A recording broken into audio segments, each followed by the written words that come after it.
What do you do when you feel like a complete failure? Imagine you're a potter who keeps getting fired from odd jobs. Your best friend just got rejected from every medical school he applied to. You are in your late 20s with no career and no prospects. By the world's standards, you are a couple of washouts, so what do? You take a $5 correspondence course on ice cream making, lease an abandoned gas station, and build a multi-million-dollar global empire.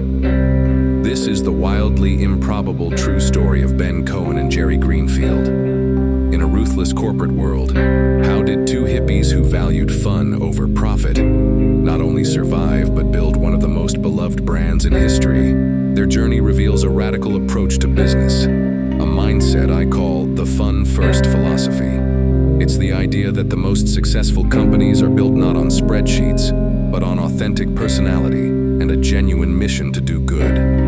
Ben and Jerry were childhood friends who, by 1977, had hit a dead end. As Jerry said, "We were just two guys who didn't know what they wanted to do with their lives, so we decided to start an ice cream company."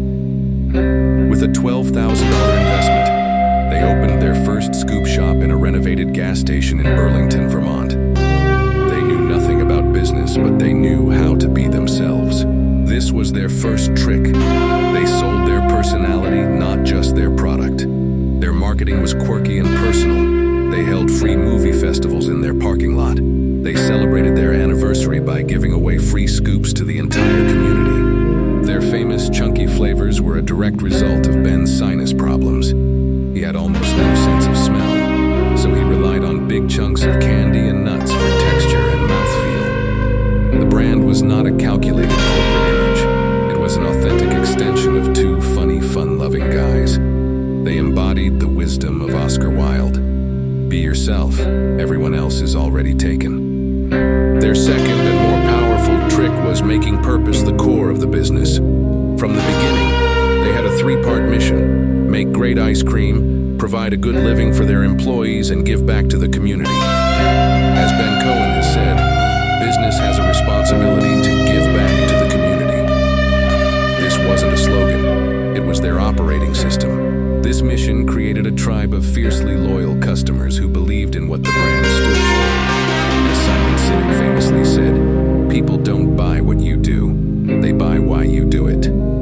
This philosophy was put to the test in the 1980s when the corporate giant Pillsbury, which owned Haagen-Dazs, tried to bully Ben and Jerry's out of the market. Ben and Jerry didn't hire an army of lawyers. They launched a grassroots campaign with a simple, brilliant slogan: "What's the doughboy afraid of?" The public rallied behind the two lovable underdogs from Vermont, and the corporate giant was forced to back down. What is the advice we can learn from the two friends who built an empire of peace, love, and ice cream? First, their guiding principle from Jerry Greenfield: if it's not fun, why do it? The advice is this: inject your authentic personality and your joy into your work. People are not drawn to sterile corporate perfection. They are drawn to genuine passion. As the historian Arnold Toynbee wrote, the supreme accomplishment is to blur the line between work and play. A second, your values are your greatest marketing strategy. Ben and Jerry's didn't just sell a product, they sold a belief system. The advice is, stand for something more than just what you sell. Have a mission. Your customers will become your evangelists, and your brand will become a movement. Finally, don't be afraid to fight the giant. When Pillsbury tried to crush them, they fought back with creativity, not corporate tactics. The advice is, when you are the underdog, don't play the giant's game. Use your personality and authenticity as your slingshot. As the saying goes, why not go out on a limb? Isn't that where the fruit is? True progress depends on being unreasonable, and Ben and Jerry were wonderfully unreasonable.